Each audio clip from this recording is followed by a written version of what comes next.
Welcome everybody, my name is Kenley, and these are my afterthoughts on the game we just played on this table called Posthuman.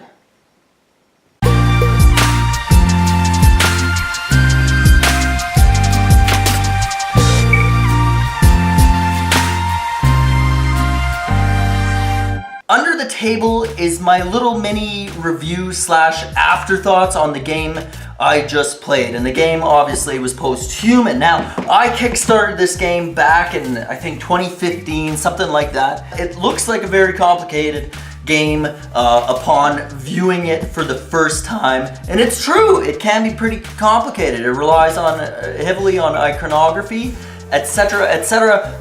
But once you play through it a little bit, you watch a couple of videos of my, if you watch videos like my solo playthrough, you watch a few of those videos, you read the instructions a couple of times, it's going to be quite easy to beat. I'm going to go over the build of the game, how I think the instructions are, how much fun or how much I enjoyed the gameplay of it, playing with it solo, the build of it, the quality, etc., etc. That's what we're going to be doing right now.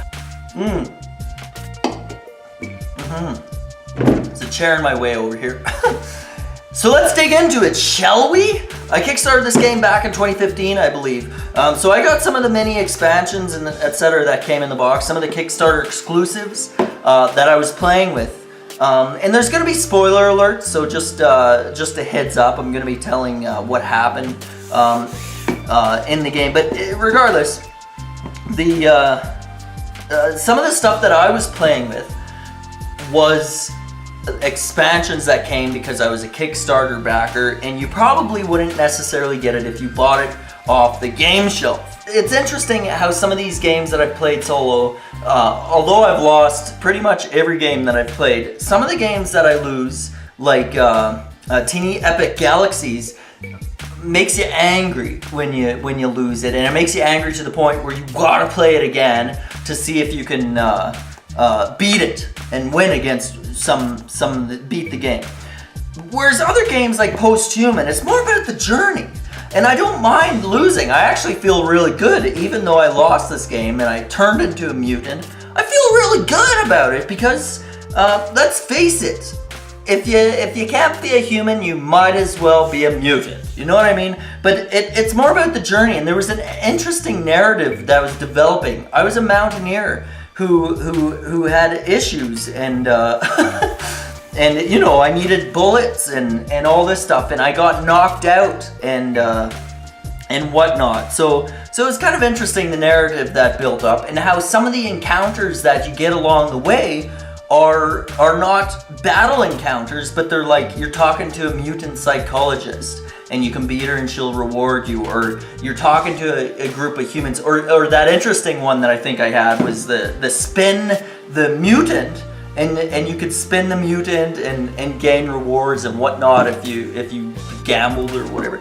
That is cool. You get to beat it on it. You know, things like that are really awesome. And then the different mutants that you come up against, they could be humans, they could be mutants, you know what I mean? Just absolutely tremendous, absolutely tremendous. Let's talk about the box art. The box, tremendous. I love the box art. Beautiful finish on it, all the way around. I mean, just take a look at that, eh? Like all the way around. Back of the box, you know, perfect. It says it's a 1 to 4 player game, but if you had the expansion that I have, you can get that up to 6 players.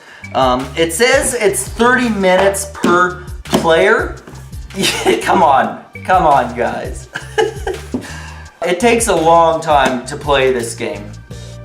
It most definitely does. I can't see how, even if you're playing solo, how you could make it to the fortress, or even like travel enough times to make it to the fortress in 30 minutes. I don't see that happen. I could see how you could die or turn into a mutant in 30 minutes, but I don't see how you can make it to the fortress in 30 minutes. So I think that's being a little generous, saying that 30 minutes per player. I mean, could you imagine playing this with 6 players?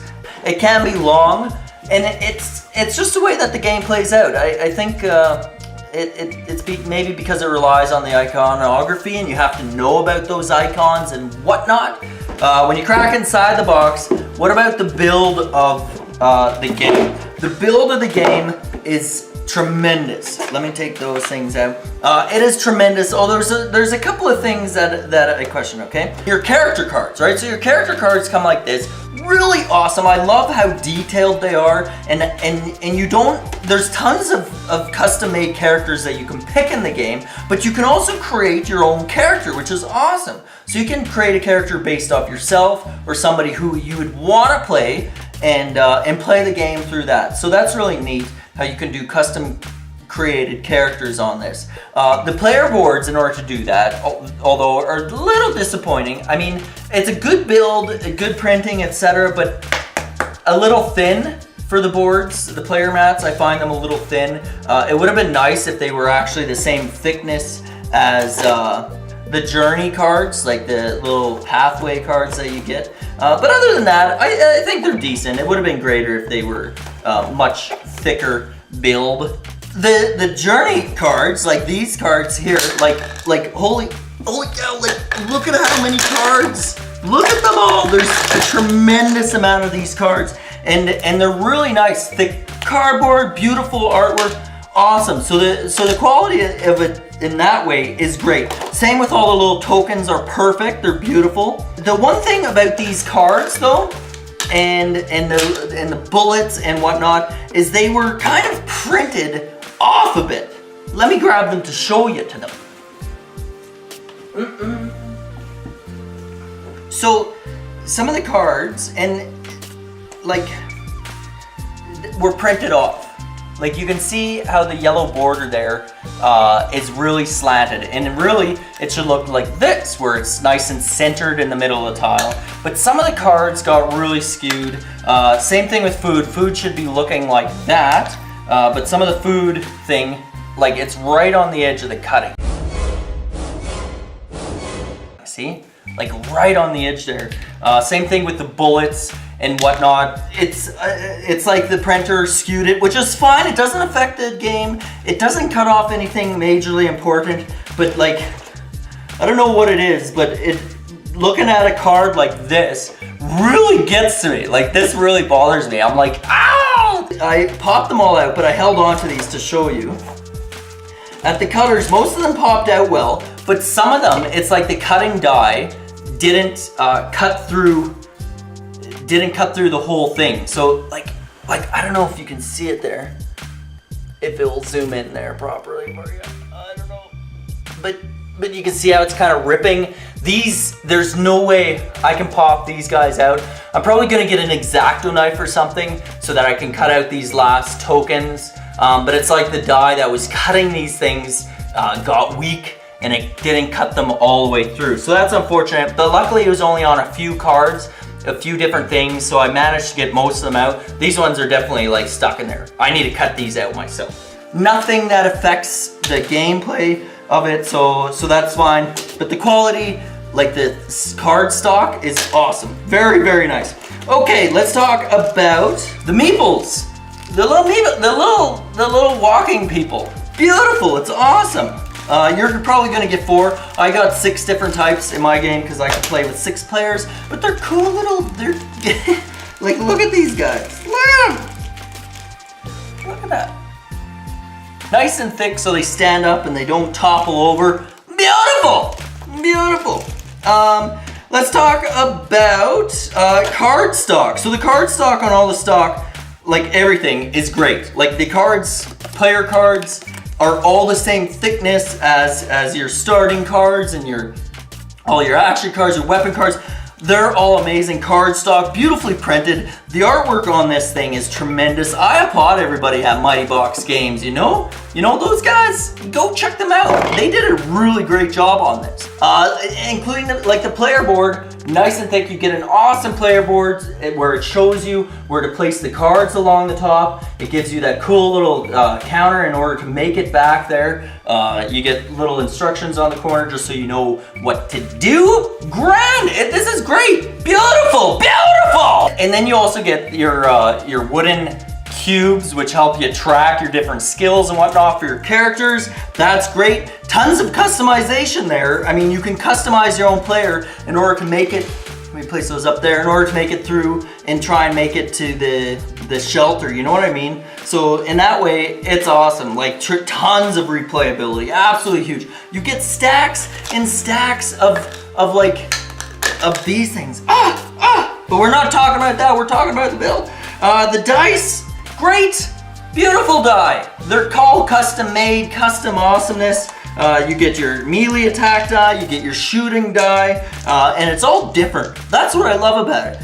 It's realistic in that way. I don't think I ever used these in the playthrough that I played, but there's also a protection die, so you can, you know, make a block and all that. Just great. I love it. The die, tremendous. So the build of this game is awesome sauce, but there are some issues with the die cuts being off and whatnot, but nothing that affects gameplay. Speaking of gameplay, let's talk about it. Gameplay is tremendous, really a lot of fun, tons of replayability. It does take longer than 30 minutes, I can almost guarantee you that. The instructions are pretty well explained. Couple of issues, mistakes that were printed in there, just a couple, but they definitely printed an error fixer sheet that you can check out on their website. I'll leave links down in the description box below as well. The game relies heavily on symbols. They have a symbol summary in the back, and there are a hell lot of them. There's a tremendous amount of symbols. The other game that I played with symbols was ElfQuest, which I've never actually edited because I had some issues. I will play that probably down the pipeline here. But that game relied heavily on symbols, but the creators didn't even have the symbols right in their own head. They were using symbols to mean something when they told you that it meant something else, and it was really jumbled mess. Whereas in Posthuman, all their symbol usage, as far as I could tell, was bang on. Like, they knew the symbols that they were talking about, and they talked about it, and that's good in that way. They weren't confused with their symbols. A lot of them, but like I said, you play through this a couple of times, you watch a couple of playthrough videos, you read the instructions a couple of times, and you're going to get the majority of the rules. It is pretty straightforward once you get the hang of it. It's just the different encounters that you can occur mean different things, and you just have to pay attention to that. We're going to do this for a little bit. I had a lot of fun playing this. I've played it a couple times before, and it's always a fun time. It's always a different experience. You play with different characters. One thing that I've never played with is a custom-made character, but I think I'm gonna do that, and I'll base it off of me or something, you know, like maybe my mental fortitude is good, because I can play games by myself, but my melee combat or my shooting abilities suck. Something like that. But replayability is huge because there's so many tile cards, there's so many event cards, there's so many different weapons you can run into, different equipment, different skills that you can use. There's so many different encounters. There's 1 encounters, 2 encounters, 3 encounters, and there's so many stacks of them. Those different encounters have different minions that could be attached to them, and there's so many different minions, human and mutant. If you're playing with other people as well, you don't die if you turn into a mutant. You can, but you keep playing, but now you're playing as a mutant and you're going after the other players, which is great. And then you get different skills and abilities as a mutant, which is tremendous. I mean, I didn't show you there, but if I can find a playthrough of this, I'm sure there's tons of playthroughs out there showing multiplayer game, absolutely amazing. This game I highly recommend, highly recommend. I feel like I highly recommend all the games, but this one is definitely one that is worth your time. Go out, buy this puppy, and have yourself a good post-human good time. But hopefully you don't turn into a mutant like me. Thanks for liking and subscribing to these videos. Let me know in the description box, like in the comments section below, what else you would like to see in these little mini reviews. If there's anything that I forgot and whatnot, just let me know. And I hope to see you next time when we play more crazy games and have a lot of fun. Until next time, we'll see you later. Bye! Okay, now I gotta clean up all this mess. Look at this mess. Look at that mess. I made a mess. I made a mess. Oh no!